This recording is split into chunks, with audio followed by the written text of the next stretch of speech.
Good morning, ladies and gentlemen. Welcome to the Rangers Respite. I'm Philip, and today is Friday, and that means it is time for another Whiskey Library review. And today, I'm looking at another one that is that I have courtesy of the wonderful people at Hinterhaus Distillery.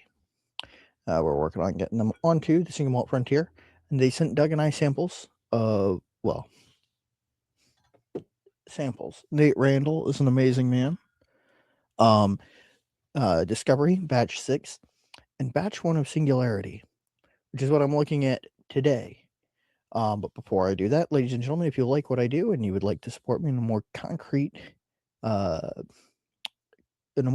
fashion, then liking, commenting, and subscribing, all of which do help my channel a great deal.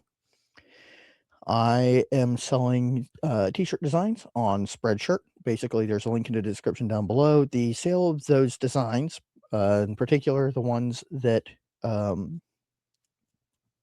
promote the Virginia Whiskey Tournament, which is coming up over the summer. Let me just turn on my little sign. You can't even tell that it's on. Oh well. Sales of those designs will go to help defray the cost of the purchase of the 2026 Virginia Whiskey Champion Trophy, which is, as always, a Peter Jefferson Cup with Virginia Whiskey Champion 2026 engraved upon it. And if you are looking for something perhaps a little more whiskey related, I sell these ballpoint twist pens and roller ball pens. These two are turned from Quercus Robert French oak. Came from a barrel stave from a cask that held cognac for 45 years before being used to finish a peated American single malt in the Pacific Northwest. If you know, you know. Now, let's talk about this stuff. So, because there are a lot of specs, a lot of details, I'm pulling up the website. And this is batch 1. This is Admiral Maltings, California Spirit, 32%, Kiln Smith, 21%, Maiden Voyage, 12%, and Great Western Malting, Superior Pilsen, 18%, and Pure California, 17%. It is a mix of Kelvin cooperage of Louisville, Kentucky, and of an unknown cooperage in France. It is aged in American Single Malt oak. American Single Malt, American oak. New medium toast number 3 char American oak. Finished in a barrel that held California port, a French oak barrel that held California port for 11 years. Now, all of that is extremely exciting. It is bottled at 54% alcohol by volume or 108 proof. Now I'm back to being able to see myself and make sure that what I'm doing looks decent on camera. And look at that color. Look at that beautiful, coppery, rosy, almost ruby color. On the nose, it's rich. It's got really on the forefront, it's got that like grape skin and stem that's been like sort of macerated and maybe dried a little bit. It has that wonderful excuse me, wonderful little it's a note that I get on a handful of things that are aged in export barrels that I think I can only really describe as like Welch's Concord grape on the very edge of going. It's not quite rotting yet, but or fermenting in the bottle, but it's getting close, and you better frickin' finish it fast. It's not an altogether unpleasant note, but it is one that I don't look forward to, if that makes sense. I don't find it to be a particularly endearing note. But that bright, like, grape skin, vegetal, berry sweetness kind of offsets it. It's got some good malt base notes.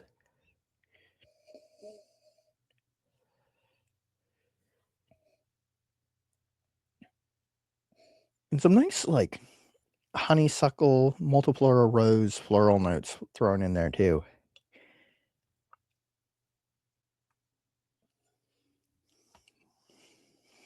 Mm.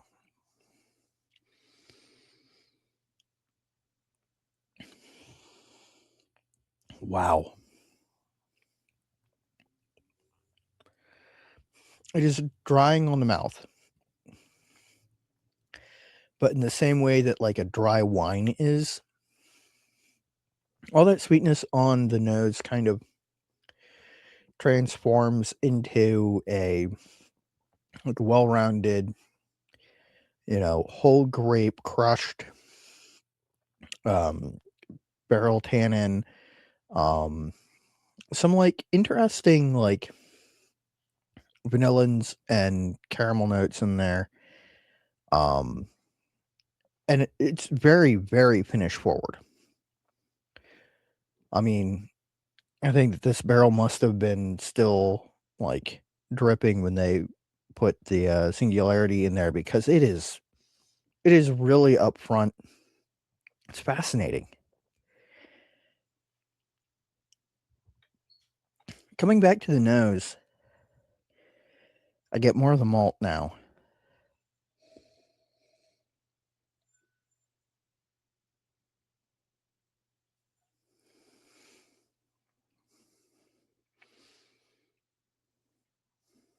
Hmm.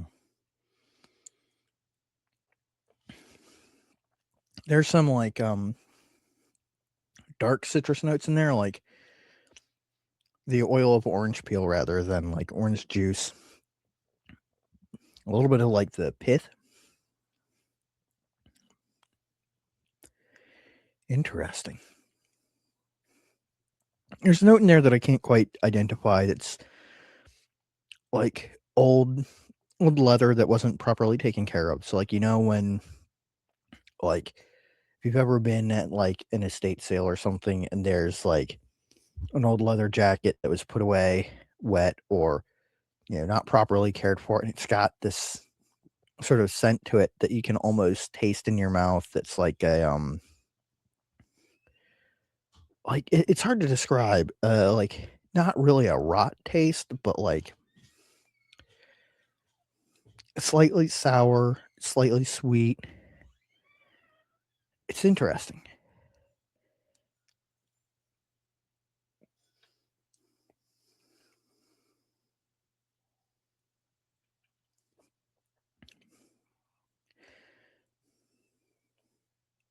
Hmm. Old tobacco leaves.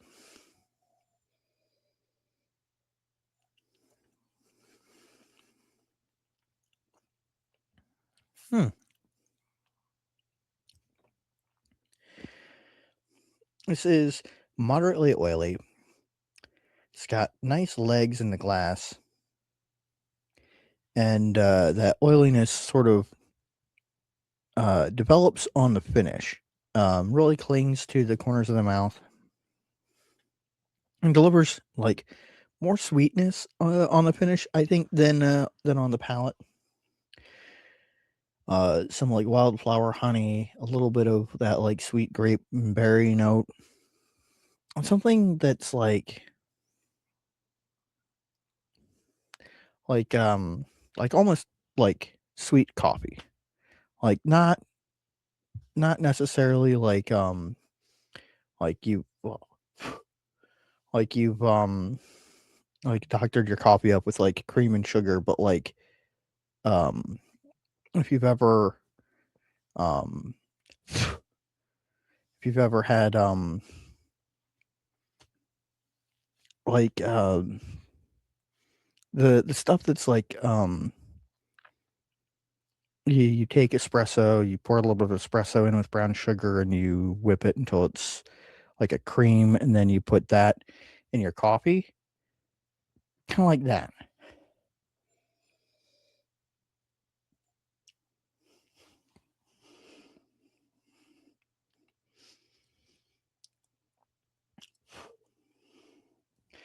it's really interesting. I may have to spend more time with this, but in the meantime, let's ask and answer the 3 questions that I always do. First one being, do I enjoy it? Yeah, this is one that makes you think. It's not necessarily an easy drink, and that's not for everybody, but it's a good fit for my palate. I like things that sort of, not exactly like beat you up or like are like real super complicated, but things that give you something to like pick apart, to like sort of inspect and like unfold and find new layers in. I think that this falls very solidly into that category. Second question, do I think it's a good value? At just over $100, this is pricey. And it's got the quality to meet it, but I can absolutely understand why for many consumers this falls outside of a reasonable price point. I think it's worth it, but that's entirely up to you, and it depends on your palate. Like I said, this is, right up my alley in terms of, like, giving me something to, like, chew on and think about, and, you know, I think that if you are prone to enjoying that sort of whiskey experience, this is a good fit for you, but if you're more of an easy drinking type, it may not be the right match for you in that respect. Which brings me to the third and final question, do I recommend it? If you like something that's dense and thought-provoking and really interesting, sort of a different look, genuinely a slightly different look at American single malt.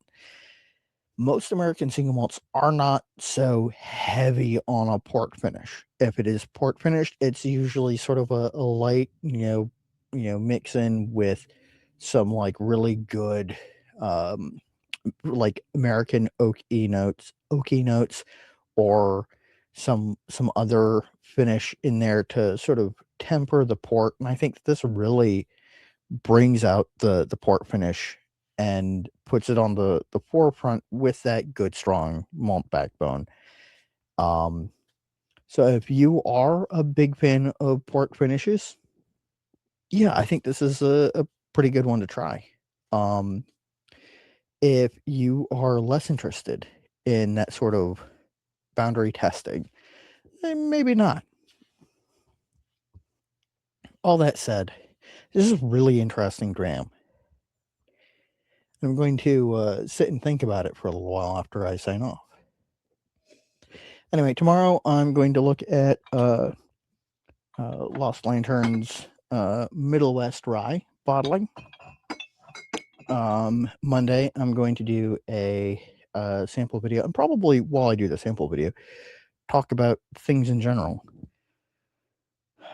All that said, ladies and gentlemen, thank you for tuning in. Until next time, it has been a pleasure to talk to you. And until next time, stay happy, stay geeks.